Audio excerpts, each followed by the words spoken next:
We just got back from our mastermind retreat in Sedona, Arizona. So when I say we, I'm talking about me and my wife. And we twice a year we take we get gather our entire mastermind and invite everybody into the retreat destination. So we've been to San Antonio together. We've been to Denver together. We've been now to Sedona together. We're going to Miami Beach in April, and then after that, we're going to Pigeon Forge, Tennessee, in September, October timeframe of 2024. So, and then maybe back to Sedona in the year after that. But we during this week, we spent some valuable time together. I've got an inner circle, a small inner circle of really wealthy and successful people that have hit the gas on their life, and they feel a sense of peace and relaxation. And we have an inner circle day. So what that means is the inner circle gathers for one day, kind of like a warm up. And then the mastermind gets together for the two days after the inner circle. And it's really cool.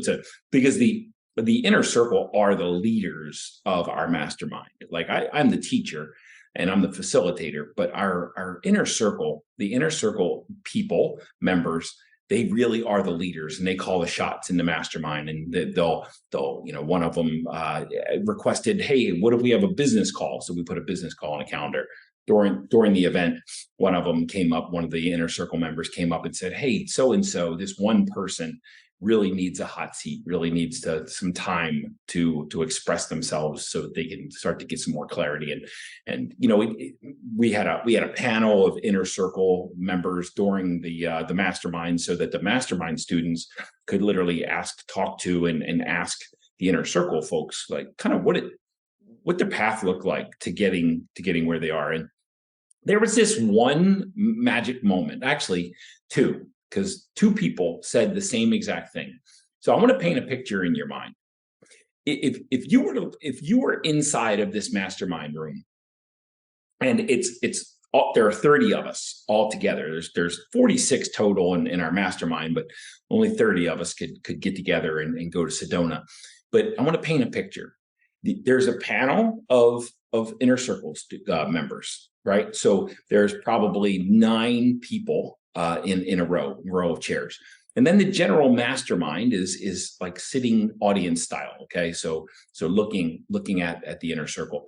And when you looked at the inner circle, when you looked at the members in the inner circle, there was a sense of calm, of peace, of ease, of relaxation in these inner circle members that was obvious. And 2 of the mastermind students said, how do we do that?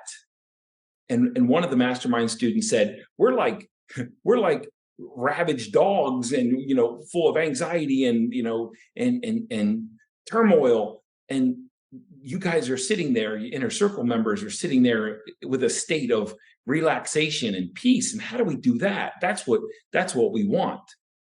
And listen, I tell you, these guys are some of the wealthiest people and most successful people that I've ever worked with.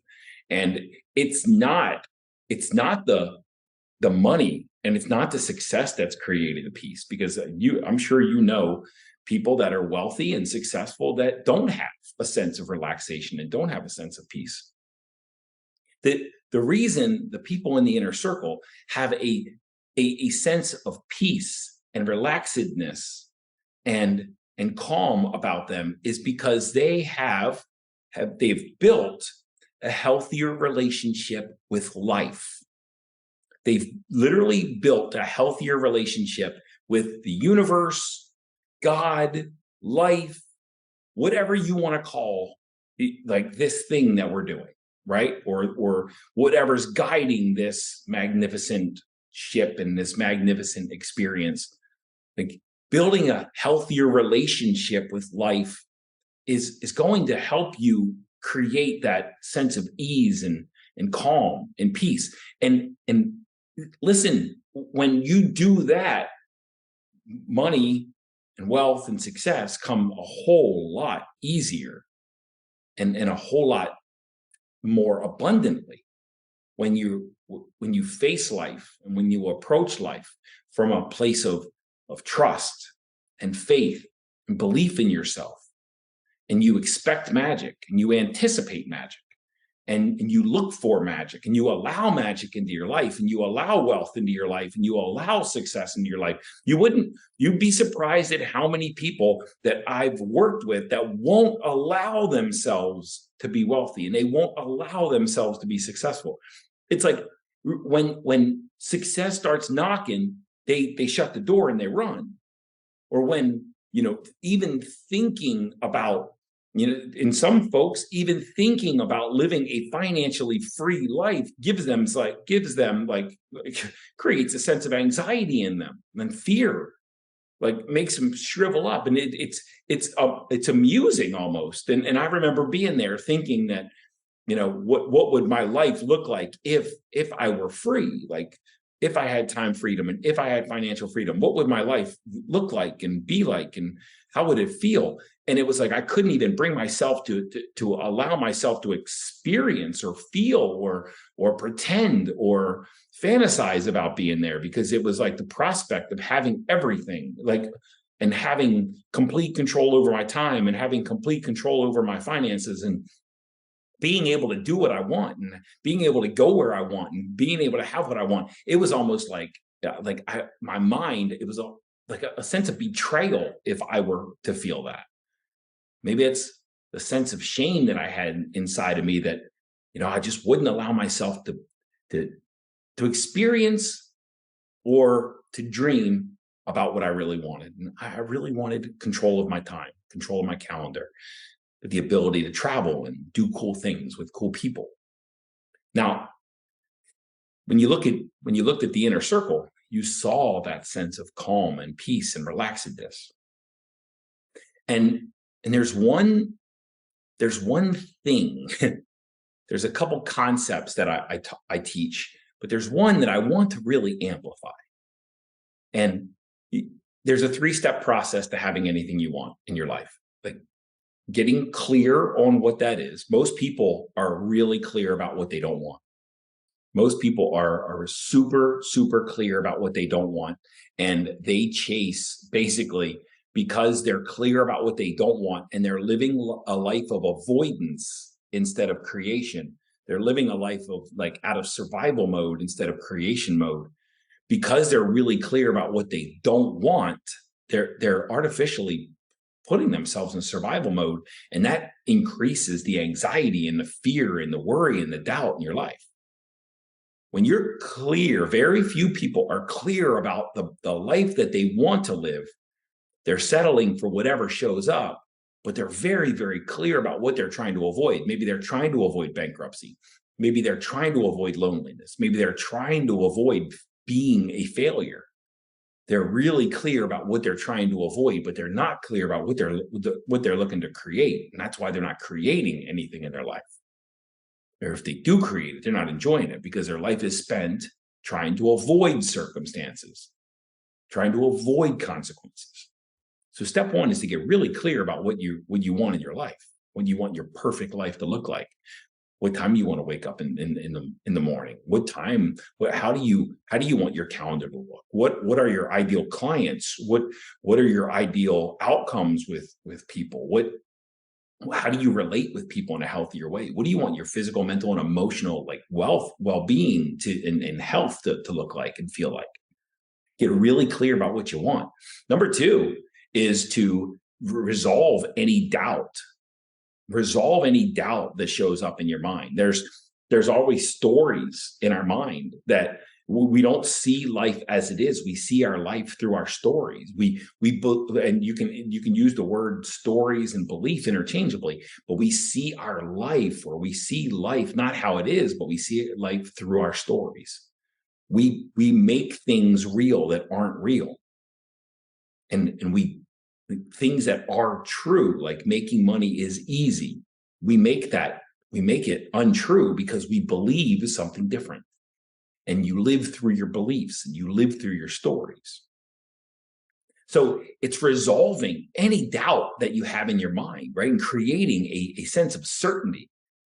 in certainty is in your mind and in your body. You feel a sense of certainty.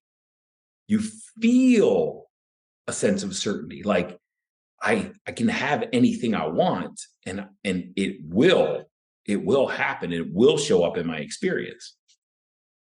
They create such a sense of certainty, and that's simply by letting go of stories of doubt, letting go of worry, letting go of fear, letting go of beliefs that you can't have what you want, or that it's not available to you. You let go of these things and create a sense of certainty inside of you that's so powerful that it's not an if, it's just a when.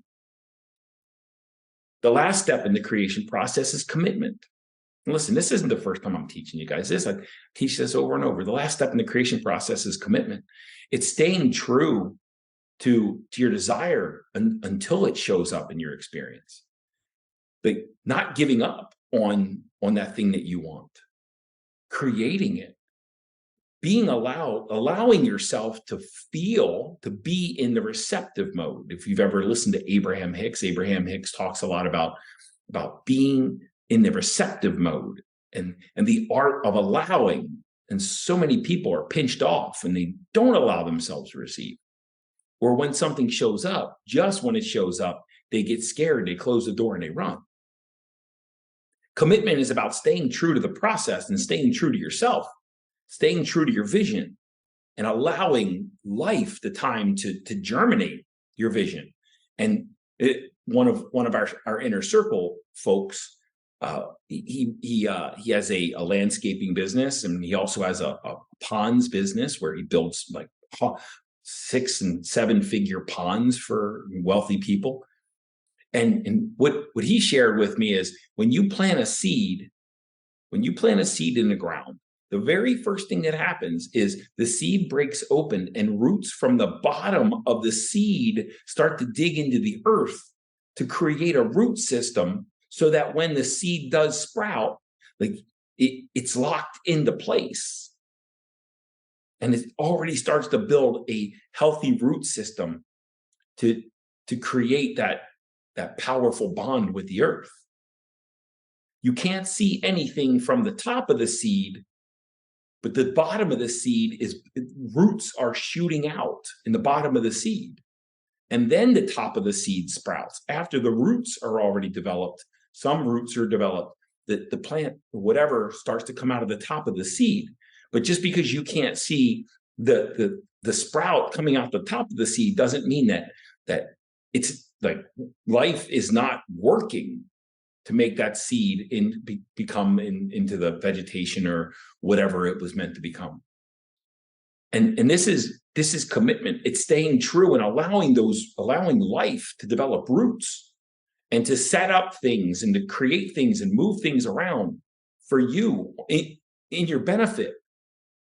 Like for you, life is conspiring for you. It just takes some time for those roots to draw into the earth, to solidify, so that seed has a foundation to sprout from. And commitment is staying true to that process. Now, if you follow this process, if you literally follow this simple process, get clear about what you want, get certain that you can have it by letting go of doubt, and remaining true to the process and committing and going all in, knowing that you can have anything you want, and just relaxing during the process, you'll see that you've always created from whatever you were clear about. You don't attract into your life what you want. You attract into your life what you believe is possible. Now, there's one element of this, and it really disrupts everything. And it's shown up so often in my life. And every time I haven't gotten what I wanted, it was because of this one thing. And it's impatience. Impatience will absolutely destroy you. When I was in the Marine Corps and when I was in corporate, I did, and I saw so many people wear impatience as a badge of honor. And impatience is destructive. Impatience will make you bounce from what you. Now I'm saying this. I'll explain a little bit. It'll make you bounce from commitment to commitment to commitment to commitment because you don't trust life to deliver on any of that commitment. And that's lack of commitment. If you bounce from commitment to commitment to commitment to commitment, you're committed to not having what you want because you keep bouncing. And when you commit, you patiently wait while the root system develops and life moves things around in the world so that what you want can show up patiently. And impatience will absolutely eat you alive. And make sure that you stay in a state of survival mode. And that's all impatience is. It's survival mode. It's unnecessary survival mode. Have you ever noticed that there are people, maybe you, maybe somebody that you have observed, but they have everything that they need, but they keep putting themselves in mental and emotional survival mode for no reason. They just allow their mind and their emotions to be in a state of survival mode for no reason whatsoever. It's premature.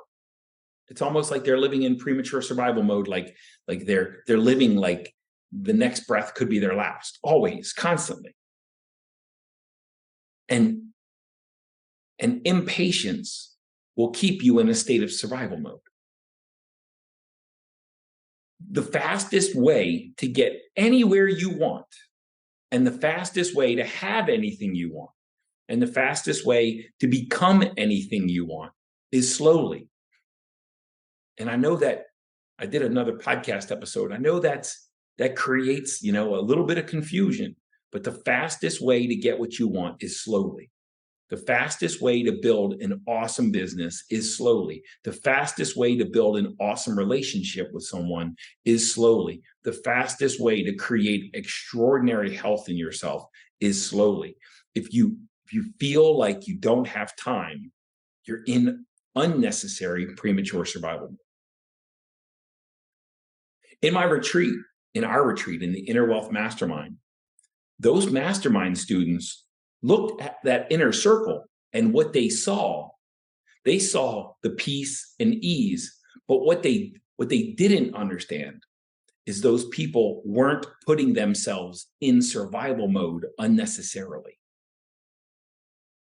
And they want things, and they create intentions to create new businesses, to create new teams, to create new collaborations, to create new experiences in our life.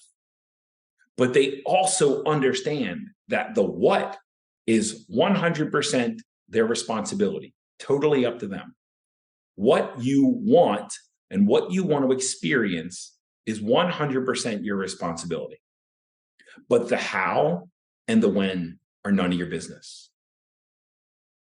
And what you'll notice is if you get really clear about what you want, you start taking inspired action towards that thing that you want in that direction, life will conspire to bring you what you want.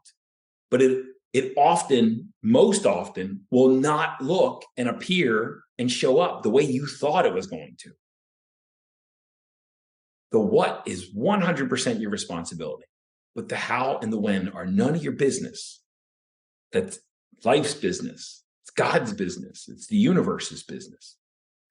And if you develop a healthy relationship with the creation process, clarity, certainty, and commitment, and you let go of the need to have it done your way and to have it delivered when you want it, if you give up the need for those things, you'll recognize a sense of peace and ease and relaxedness about your entire body, because you'll learn to trust yourself, and you'll learn to trust that life has always wanted for you what you want for yourself. You can have anything you want. But the question is, do you trust that you can have everything you want, anything you want? And right now, as you're listening to this episode, if the answer in your mind is no, you've got some work to do on your beliefs. And that's where the certainty comes in. You're uncertain that you can have what you want, so you won't, because you're holding a seed of doubt.